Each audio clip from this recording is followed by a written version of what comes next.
Bonjour Internet, c'est le 19e épisode de la Bibliothèque Digestive et nous continuons notre balade visuelle dans l'œuvre et la carrière de Barry Windsor Smith. Nous allons nous arrêter un moment sur un bouquin qui pourrait paraître anecdotique, même s'il bénéficie d'une édition extrêmement soignée qui met en valeur des dessins magnifiques d'un auteur au sommet de son art. Car si l'histoire racontée dans ces pages se veut émouvante et pleine de sens, à la fois morale, philosophique et religieuse, ce sont ses origines et le contexte entourant sa création qui la rendent passionnante. Sans plus attendre, je vais vous dévoiler les secrets derrière l'album Ad Astra in Africa publié chez Fantagraphics en 1999. Au moment de la sortie de Weapon X en 1991, Barry Windsor Smith est contacté par Jim Shooter, l'ancien éditeur en chef de Marvel Comics, qui souhaite le recruter pour devenir en quelque sorte le directeur artistique de la nouvelle maison d'édition qu'il vient de créer, Valiant Comics. Petit retour en arrière, Jim Shooter a démarré chez Marvel en 1976 en tant qu'éditeur assistant et scénariste avant de se hisser au poste de rédacteur en chef en 1978. Durant son règne, il a supervisé des grands classiques de la maison des idées comme le run de Claremont et Byrne sur les X-Men, celui de Frank Miller sur Daredevil et Walt Simonson sur Thor. Il a initié la branche épique de Marvel pour développer les créations originales des auteurs et a été le grand architecte des crossovers multi-personnages comme Marvel Super Hero Contest of Champions, le tournoi des champions chez Lug en 1982 et Secret Wars, les guerres secrètes, toujours chez Lug, en 1984, en créant un personnage que je trouve particulièrement génial, le Beyonder. Bref, je ne vais pas m'étendre sur sa carrière, ça mériterait un épisode entier, mais en 1987, il est licencié par Marvel. Il ne reste pas inactif, enchaînant des boulots de publicitaire, scénariste, illustrateur. Il tente même, avec quelques investisseurs, de racheter la Marvel. 2 fois.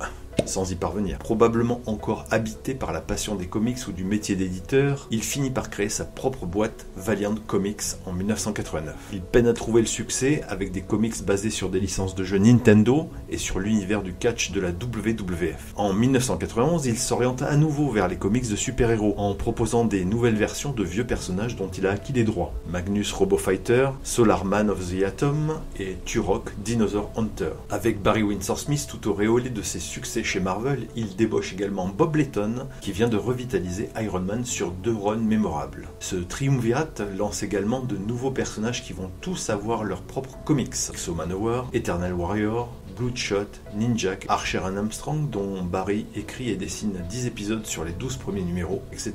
Et par une ligne éditoriale habile, ils vont réussir à faire de Valiant Comics un challenger solide face à Marvel et DC Comics. Barry Windsor Smith avait quitté Marvel une première fois en 1973 pour répondre à un besoin de liberté et l'envie de travailler sur des projets plus personnels. Il était revenu pour des raisons financières, mais avait toujours été critique sur la politique des auteurs menée par Marvel et DC Comics de la même façon, qui considéraient les auteurs comme de simples exécutants sur des personnages et des histoires dont les droits appartenaient exclusivement à l'éditeur. De fait, si un dessinateur ou un scénariste produisait une histoire qui rencontrait un succès énorme, tout le mérite et les bénéfices financiers en revenaient à Marvel, les auteurs passant au second plan et leur apport artistique sur un titre maison, même la création d'un personnage qui devient soudainement hyper populaire, étant mise au crédit de l'éditeur seul. Si bien que lorsque Jim Shooter lui propose de devenir le directeur créatif de Valiant Comics, Barry voit là une opportunité de produire des histoires à la fois personnelles et viable commercialement. En 1992, Marvel Comics subit une révolution lorsqu'une poignée de ses auteurs ultra talentueux et populaires du moment, Jim Lee, Rob Liefeld, Todd McFarlane, Eric Larsen et d'autres, partent en claquant la porte et créent leur propre maison d'édition, Image Comics, qui va commencer à changer la donne dans le monde des comics en redonnant aux auteurs l'entière propriété de leur création. Le marché des comics explose. Et Valiant profite de cet engouement incroyable. Certains numéros se vendent à plusieurs centaines de milliers d'exemplaires, et la bulle spéculative sur les anciens numéros grossit de manière exponentielle. Cependant, malgré son succès incroyable, Valiant Comics est endetté, et en 1992, Jim Shooter est licencié par ses investisseurs. Une partie de l'équipe créative quitte le navire pour le rejoindre sur son nouveau vaisseau, Defiant Comics, et Bob Layton est nommé alors rédacteur en chef de Valiant. La nouvelle direction propose alors à Barry Windsor Smith le poste de président de Valiant Comics, pressentant une fonction plus décorative que réellement active au sein de la maison d'édition, et pour marquer sa désapprobation au licenciement de Jim Shooter, il décline l'offre. Ils avaient besoin de moi autant comme figure de proue que comme créateur. Si j'acceptais leur offre d'une position de direction, j'aurais été en constante opposition avec Massarsky, l'éditeur et premier investisseur de Valiant Comics. Je n'aurais jamais laissé un artiste être dépossédé de ses droits pour toujours. J'avais plus besoin de mon intégrité que de leur argent. Presque un an plus tard, en 1993, Barry quitte Valiant Comics au numéro 12 d'Archie & Armstrong. Les ventes de la série se pètent la tronche peu après son départ et finit par être annulée en 1994. Et la même année, Valiant Comics est racheté par l'éditeur de jeux vidéo Acclaim Entertainment. Petite anecdote en passant, à la même époque, en 1993, Marvel Comics sort Weapon X en TPB. Barry Windsor Smith avait pensé sa mise en couleur pour la qualité de papier moyenne des comics, lors de la publication en feuilleton dans Marvel Comics Presents. Malheureusement, Marvel n'a pas pensé à ajuster les couleurs pour une sortie en TPB sur papier de meilleure qualité, plus épais. Du coup, le rendu est plat et les couleurs sont saturées. Barry leur a signalé le problème sur les réimpressions, et il y en a eu quelques-unes, mais Marvel a fait la sourde oreille. Après son départ de Valiant, Barry est courtisé par Malibu Comics, un autre éditeur qui cherche un talent confirmé et un nom qui fait vendre. Avec le cofondateur de Malibu, Chris Hulme, Barry Windsor Smith crée Rune, un vampire extraterrestre. Ils écriront ensemble les 6 premiers épisodes, ainsi qu'un numéro spécial Giant Size, Barry se chargeant du dessin et de la mise en couleur. Il verrouille son contrat avec Malibu en précisant qu'il possède 2/3 des droits de ce personnage, échaudé par ses expériences précédentes avec Marvel et Valiant. Pas de bol, Malibu Comics est racheté par la Marvel en 1994 et tous les titres sont annulés. D'après certaines rumeurs, Marvel n'était intéressé que par leur système de colorisation par ordinateur, ce qui était une petite révolution à l'époque. Barry signe tout de même un crossover entre Rune, personnage qu'il a co-créé pour Malibu, et Conan, personnage estampillé Marvel sur lequel il a forgé son style et qu'il retrouve 20 ans plus tard. Cette histoire somme comme une épitaphe dans sa relation avec Marvel Comics. Rune ne sera jamais réédité, Barry faisant face une fois de plus à des obstacles juridiques concernant ses droits d'auteur sur le personnage, littéralement absorbé par Marvel avec le reste du catalogue de Malibu Comics. En 1995, il dessine l'épisode numéro 1 d'un crossover Image Comics, Wildstorm Rising, qui ne lui laisse pas un souvenir impérissable, ne comprenant pas ce qu'il dessine, ni les motivations de ses personnages. Il réalise également plusieurs couvertures de comics. Mais en parallèle, il travaille sur plusieurs séries plus personnelles, qu'il envisage de publier mensuellement en feuilleton, dans un comic book destiné à un lectorat plus adulte, plus mature que le traditionnel comic book de super-héros, un peu à la manière de Love and Rockets des frères Hernandez. Dark Horse Comics se chargera de publier ce comic book intitulé Barry Windsor Smith Storyteller, un titre en forme de note d'intention. Barry aura le contrôle sur chaque étape de la création de ce magazine.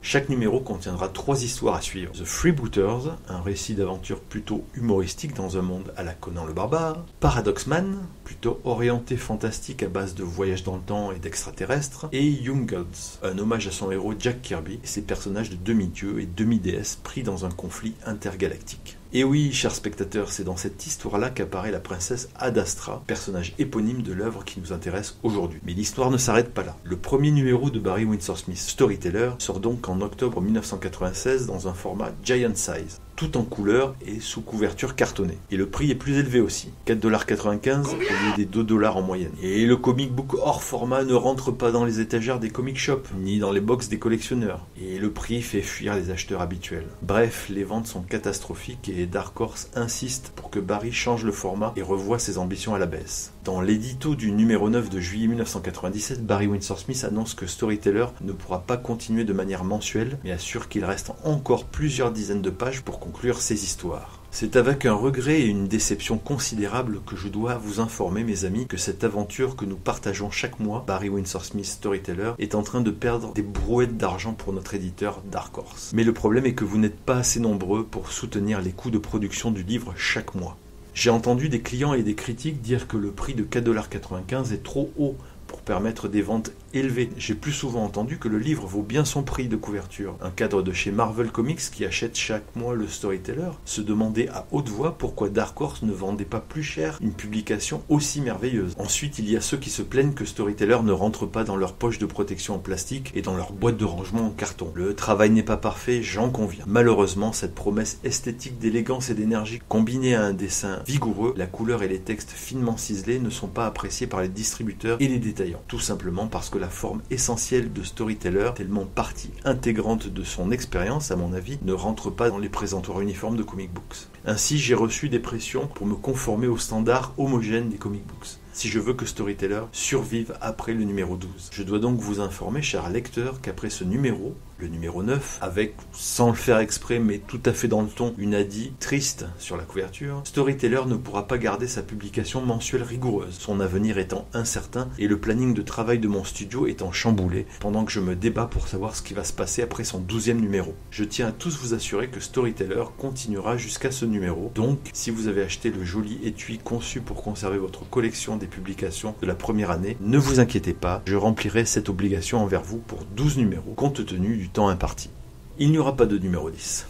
Le comic book est annulé par Winsor Smith. Dark Horse Comics ne tente pas de le relancer. La pilule est un peu amère. Barry se retrouve à nouveau bridé par les contraintes éditoriales et quitte le projet, laissant des pages inachevées et un noyau de lecteurs frustrés par des récits qui n'auront pas de fin. Quelques années plus tard, cependant, en 2003, l'éditeur Fantagraphics sortira une compilation des histoires de Storyteller intitulée Young Gods and Friends, qui tentera d'apporter une conclusion à cette aventure avec une histoire inédite des Young Gods et une postface de 2 pages par Barry. Mais cet éditeur avait déjà sorti en 1999 un album totalement inattendu et lié à l'univers de Young Gods, Ad Astra in Africa. Vous voyez, on y arrive. Fantagraphics Books n'est pas un éditeur surgi de nulle part dans la carrière de Barry Windsor Smith. Son cofondateur, Gary Gross, qui est également rédacteur en chef pour le magazine The Comics Journal, connaît bien Barry. En 1970, il avait déjà interviewé à New York pour son fanzine alors qu'il n'avait que 16 ans, et Barry 23. 25 ans plus tard, Gary le retrouve pour un entretien fleuve pour The Comics Journal dans lequel Barry se confie sur sa relation houleuse avec l'industrie des comics. J'ai d'ailleurs tiré plusieurs citations de cette interview dans mes précédentes vidéos.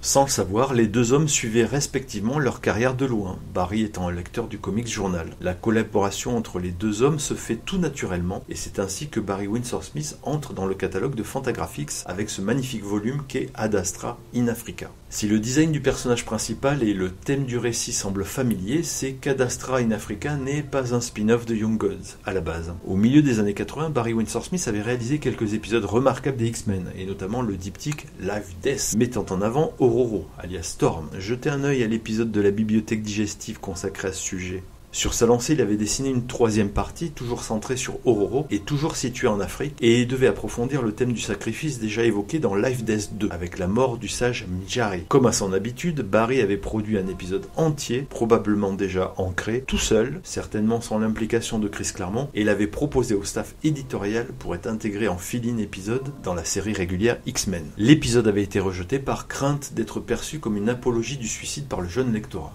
Barry le ressort donc de ses cartons à dessin une dizaine d'années plus tard, le modifie un petit peu, à vrai dire en rajoutant simplement les oreilles pointues de la princesse Ad Astra, et le tour est joué. Mais tout y est, y compris les pouvoirs de Tornade, Storm, sa coupe iroquoise des années 80, le village africain, et même une apparition de Mjari, le sage, qui est littéralement nommé. Comme un clin d'œil à ce recyclage évident d'histoire, Barry propose à la fin du récit une sorte de fausse interview de la princesse Ad Astra, dans laquelle il aborde frontalement ce sujet. Alors, des observations pour nos lecteurs ? Eh bien, je me demandais, est-ce que c'est ce gonze Ororo ? Non, je ne pense pas. Pourquoi ?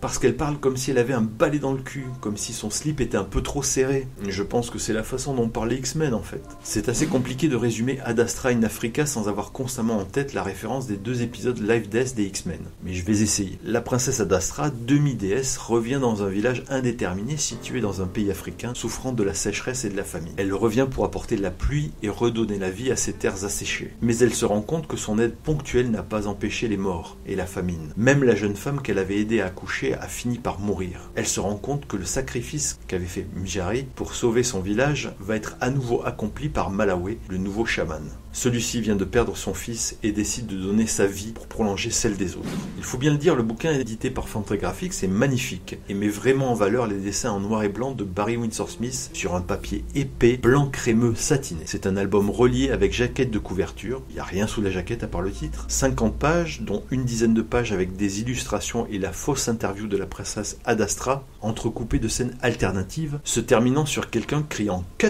hors champ, comme s'il s'agissait du tournage d'un film. Et c'est là que je je fais face à un dilemme. Est-ce que je dois appréhender ce bouquin comme un spin-off de Young Gods avec Ad Astra, ou comme le 3e chapitre de La Vitesse avec Ororo? Peut-on apprécier cette histoire sans aucune de ses références? Pour moi, je vois clairement qu'il s'agit de la mutante Storm, qui revient dans le village de l'épisode 198 de Uncanny X-Men. Tout y est, et même l'interview et les scènes alternatives permettent à Barry Windsor Smith de nous expliquer, de manière ironique, que c'est Ad Astra qui joue le rôle de Ororo dans cette histoire. Pour autant, même si les dessins sont excellents, dans la lignée des meilleurs travaux de Barry, les thèmes abordés et les dialogues sont tellement guindés et théâtraux, comme dirait Ad Astra, et rendent l'histoire lourde, pompeuse, voire prétentieuse. Les pages additionnelles à la fin de l'album servent à redonner un peu de légèreté à l'album, mais ça tombe un peu comme un cheveu sur la soupe malgré tout. Malicieusement, avec cet album, Barry règle un peu ses comptes avec Marvel Comics, en maquillant une histoire qu'il leur avait proposée pour leur série phare des années 80, les X-Men, mais qu'ils avaient refusé. Les éditeurs comme Marvel Comics n'ont pas compris cette partie. Qu'ils aillent se faire voir. Ils ont dit que l'histoire faisait l'apologie du suicide, c'est pourquoi ils... Ah, tu te fous de moi? Non, pas du tout, quelle bande de connards! L'auteur a dit qu'il s'agissait d'épiphanie spirituelle. Il s'agit de sacrifice, pas de suicide. Quel crétin! Je ne veux plus parler de ça, ça me fait chier. Parce que l'histoire est un peu faible à mes yeux, et que je ne connais pas le personnage d'Ad Astra, mais aussi parce que je vois dans ces pages un inédit des X-Men par un auteur accompli, je donne la note de 6. Et demi. Le demi-point pour l'objet en lui-même, qui est vraiment magnifique, je me répète. Pouce, abonnement, commentaire, partage, vous connaissez tout ça, n'hésitez pas. Ça fait monter la chaîne dans l'algorithme YouTube, et ça m'encourage vraiment, vous pouvez pas vous imaginer. J'ai franchi la barre des 100 abonnés, et ça fait vraiment plaisir. On se retrouve très bientôt pour un autre épisode sur une autre œuvre totalement différente de Barry Windsor Smith. Allez, à bientôt, ciao Internet.